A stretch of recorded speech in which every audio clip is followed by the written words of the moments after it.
할렐루야. 오늘 계속해서 누가복음 13장 31절로 35절 말씀, 우리 본문을 먼저 읽을게요. 곧 그때에 어떤 바리새인들이 나와서 이르되 나가서 여기를 떠나소서. 헤롯이 당신을 죽이고자 하나이다. 이르시되 너희는 가서 저 여우에게 이르되 오늘과 내일은 내가 귀신을 쫓아내며 병을 고치다가 제3일에는 완전하여 지리라 하라. 그러나 오늘과 내일과 모레는 내가 갈 길을 가야 하리니 선지자가 예루살렘 밖에서는 죽는 법이 없느니라.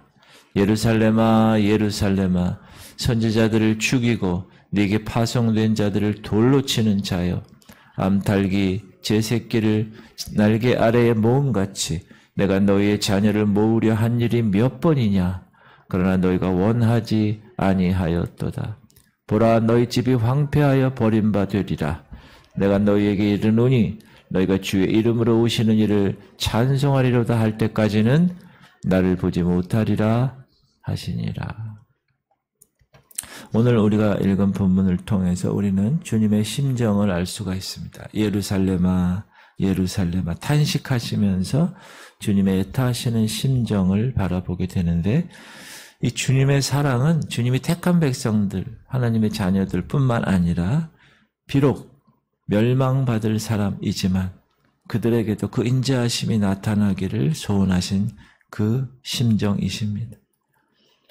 주님의 사랑은 죄인의 회개를 위하여 기다리고 계십니다. 하루가 천년처럼 기다리십니다.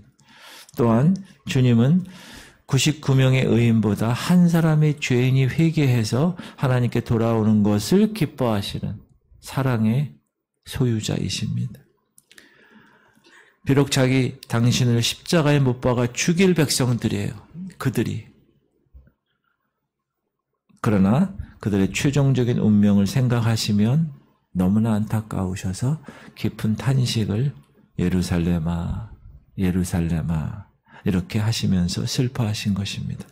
오늘 본문을 보니까 주님 곁에 있었던 어떤 바리새인이 주님께 나와서 말씀하시면서 헤롯이 당신을 죽이려고 해요. 이곳을 떠나세요. 31절 곧 그때에 어떤 바리새인들이 나와서 이르되 나가서 여기를 떠나소서. 헤롯이 당신을 죽이고자 하나이다. 여러분, 복음서에서 주님이 이 땅에 계실 때 주님을 죽이려는 음모는 이곳저곳에서 진행되고 있었습니다. 사실 바리새인들 그들대로, 사두개인들 그들대로, 제사장 대제사장들 그들대로, 심지어 헤롯까지 주님을 죽일 계획을 갖고 있었습니다. 왜 헤롯 왕이 주님을 죽이려고 했을까? 예수님을. 왜 그렇죠? 그 이유가 있죠. 왜냐하면 헤롯이 세례 요한을 죽였거든요. 그렇죠? 그래서 예수 그리스도를 똑같은 상황에서 회개하라 천국에 가까웠느니라 동일한 메시지를 전하니까 세례 요한이 부활한 것으로 이 헤롯 왕이 생각을 한 것이죠. 야, 죽은 세례 요한이 살아났구나. 두려운 거죠. 자기가 죽였는데 살아났다고 생각이 드니까. 그러니까 피해망상증이 걸려서 저 예수도 죽여야지. 목수의 아들 저 친구도 죽여야지. 그리고 헤롯이 예수님을 죽일 계획은 그는 이제 분봉왕이잖아요. 로마에서 이렇게 파송된 그 지역을 담당하는 지역 왕이니까 계속해서 자신의 정치적인 기득권을 확고히 유지해야 되니까. 그런데 갑자기 저기 나사렛 예수라는 사람이 유대인의 환심을 사고 있는 거예요. 그러니까 야, 안 되겠다. 저걸 제거해야 되겠다. 왜? 자기에게 와야 할 그런 시선들이 저 예수라는 사람에게 가니까. 그래서 피해의식을 느낀 거죠. 그래서 오늘 31절에 바리새인이 주님 여기를 떠나시옵소서 했을 때 주님이 대답을 어떻게 하시냐면 아직 내가 죽을 때가 이르지 아니했어. 그리고 내가 죽을 때가 되면 예루살렘으로 갈 거야. 그렇게 얘기하시죠. 이르시되 너희는 가서 저 여우에게 이르되 오늘과 내일은 내가 귀신을 쫓아내며 병을 고치다가 제3일에는 완전하여 지리라 하라. 그러나 오늘, 내일, 모레는 내가 갈 길을 가야 하리니 선지자가 예루살렘 밖에서는 죽는 법이 없느니라. 이 말씀을 실질적인 그날, 그 당시에 시간적인 일자를 말씀하신 것은 아니죠. 하나님께서 이 땅에 보내신 예수 그리스도, 아들 예수 그리스도의 삶을 이제 하나님의 때가 이르기 전까지는 그 사명을 잘 감당하고 있다가 이제 오늘 그리고 내일 또한 그 다음 날에도 하나님의 일을 계속 하시다가 때가 이르면 고난을 당할 것이야 라는 의미로 우리가 풀이할 수 있을 것입니다. 그러면서 예루살렘아 예루살렘아 읽을까요? 예루살렘아 예루살렘아 선지자들을 죽이고 내게 파송된 자들을 돌로 치는 자여 암탉이 제 새끼를 날개 아래 모음같이 내가 너희의 자녀를 모으려 한 일이 몇 번이냐 그러나 너희가 원하지 아니하였도다. 보라 너희 집이 황폐하여 버림바 되리라. 내가 너희에게 이르노니 너희가 주의 이름으로 오시는 이를 찬송하리로다 할 때까지는 나를 보지 못하리라 하시니라. 이제 얼마 후에 있으면 시간이 좀 지나면 예루살렘에서 고난을 당하셔야 할 일을 주님은 생각하시고 이렇게 슬피 탄식을 하신 것입니다. 그들이 주님을 못 박음으로 해서 그들이 당할 심판 슬퍼하신 거죠. 그들이 고대했던 그 메시아를 결국 그들은 그들의 손으로 죽이는. 그래서 결국 인류의 종말되면 영광의 주로 다시 세컨드 커밍, 다시 오시는 재림의 주로 오실 때도 그들은 바라볼 것인데 라고 탄식하신 것입니다.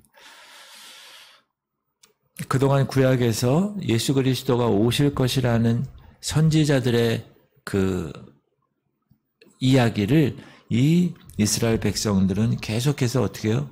거부한 것이죠. 돌로 쳐 죽이고 무서운 죄를 범해 온 것입니다. 하나님은 암탉이 제 새끼를 이렇게 날개 아래 품듯이 하나님의 자녀를 사랑하시고 그들을 돌이키려고 애를 쓰셨지만 그들이 하나님의 사랑을 스스로 거역했고 하나님 품 안으로 돌아오기를 원치 아니한 것입니다. 그래서 마지막으로 선지자 종들을 보는 게 아니라 그의 아들을 보내시죠. 그러나 아들까지 십자가에서 죽이는 무서운 죄를 범하게 된 것입니다. 그래서 그로 말미암아 예루살렘이 황폐하여 되죠. AD 70년에 예언대로 로마의 디도 장군 타이터스 그 사람에 의해서 예루살렘 성이 황폐되고 그들 민족은 2000년 이상 어려움을 겪게 됩니다. 원래 예루살렘이라는 뜻이 이르샬라임이죠. The city, 이르는 the city, 샬라임은 peace. 그러니까 평화의 도시예요. 그런데 그 평화의 도시가 황폐의 도시로 바뀌죠. 그리고 이스라엘이 회복되고 나서 지금 이 시각에도 예루살렘이 있지만 그 예루살렘은 지금 전쟁하고 있는 예루살렘이 아니라 전쟁, 폐허된 그런 언제까지? 주님 다시 오실 때 그게 하나님 말씀이에요. 그들이 십자가에 못 박은 예수님을 언제 만나죠? 내가 너에게 이르노니 너희가 주의 이름으로 오시는 이를 찬송하리로다 할 때까지 나를 보지 못하리라. 주의 이름으로 오시는 이를 찬송하리로다 할 때까지. 언제까지요? 주님 다시 오실 때까지. 이스라엘 백성들은 그들이 대망하는 메시아를 주님 다시 오실 때까지는 바라볼 수가 없습니다. 스가랴서에 내가 다윗의 집과 예루살렘 주민에게 은총과 간구하는 심령을 부어주리니 그들이 그 찌른 바 그를 바라보고 그를 위하여 애통하기를 독자를 위하여 애통하듯 하며 그를 위하여 통곡하기를 장자를 위하여 통곡하듯 하리로다. 이 스가랴 12장에 예언된 것처럼 재림하시는 예수를 바라보고 그들이 대망했던 메시아가 바로 그들이 찌른 십자가에서 죽인 목수 요셉의 아들이었음을 깨닫게 되는 거예요. 언제요? 주님 다시 오시는 날까지. 그때 되면 유대인들은 애통하기를 독자를 위하여 애통하듯 하리라고 이야기합니다. 사랑하는 성도님들, 하나님의 예언의 말씀은 반드시 성취됩니다. 바울은 로마서 11장에서 이스라엘의 회개 시기를 이렇게 밝히죠. 형제들아 너희가 스스로 지혜 있다 하면서 이 신비를 너희가 모르기를 내가 원하지 아니하노니 이 신비는 이방인의 충만한 수가 들어오기까지 이스라엘의 더러는 우둔하게 된 것이라. 이스라엘 유대인들의 마음을 완악하게, 여러분 불신하게 되면 완악하게 되고 완악하게 되면 회개하기가 어렵게 됩니다. 지금도 이스라엘은요, 이스라엘에 제가 가보진 않았지만 이스라엘에는 예수 그리스도를 믿는 복음화율이 높지 않습니다. 지금 이스라엘로 귀환하지만 많은 사람들이 그 사람들이 유대인으로 그냥 오는 거지 예수 그리스도를 믿는 크리스찬으로 오는 것은 거의 없습니다. 그리고 주님 오시는 날까지 그들은 대적할 것입니다. 지금 텔아비브 같은 데 가면 얼마나 동성애자들이 얼마나 많은지 모르는. 그러니까 이제 망할 때가 됐기 때문에 그래요. 여러분 모든 나라, 모든 제국의 멸망의 가장 근본적인 것은 성의 타락입니다. 성적 타락. 로마도 그랬고 지금 유럽도 미국도 성적 타락, 동성애 지금 합법화됐고 이제 우리나라도 동성화 합법화 그 비성경적인 법이 제정되지 않게 하기 위해서 우리가 매일 기도하잖아요. 그래서 이게 이제 이렇게 공식화되고 이러면 예전에 저 어렸을 때랑은 지금은 완전히 다른 시대가 됐죠. 동성애 한다고 커밍아웃 한다고 얘기하면 박수치는 시대가 됐어요. 요즘은. 용기 있는 사람이야. 그리고 성이 남성 여성의 두 가지가 아니라 이제 LGBT, 그렇죠? 레즈비언, 게이, 바이섹슈얼, 트랜스젠더. 남성 여성뿐만 아니라 여성 동성애자, 남성 동성애자, 양성애자, 그 다음에 성전환자. 그 외에 몇십 가지가 더 나눠져 있대요, 이제. 자기가 이제 스스로 성을 선택하는 거. 하나님이 딱 태어날 때 성을 결정해 주셨는데, 그게, 창조자에 대한 대적 행위죠. 성적 타락. 소돔과 고모라도 성적 타락, 그렇죠? 그 소돔성에 천사가 남자 모습으로 왔을 때 그 소돔성의 사람들이 이 롯의 집에 온 천사들을 어떻게 해줘? 상관하리라. 동성애 하겠다는 거예요. 우리 도시에 좀 괜찮은 남자가 왔네. 걔네들 하는 얘기 다 동성애 한다는 거예요. 지금 동성애 문제가 심각합니다.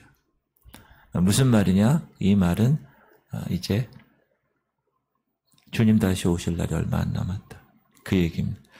그래서 지금 유대인들은 회개하기를 거부하고 있습니다.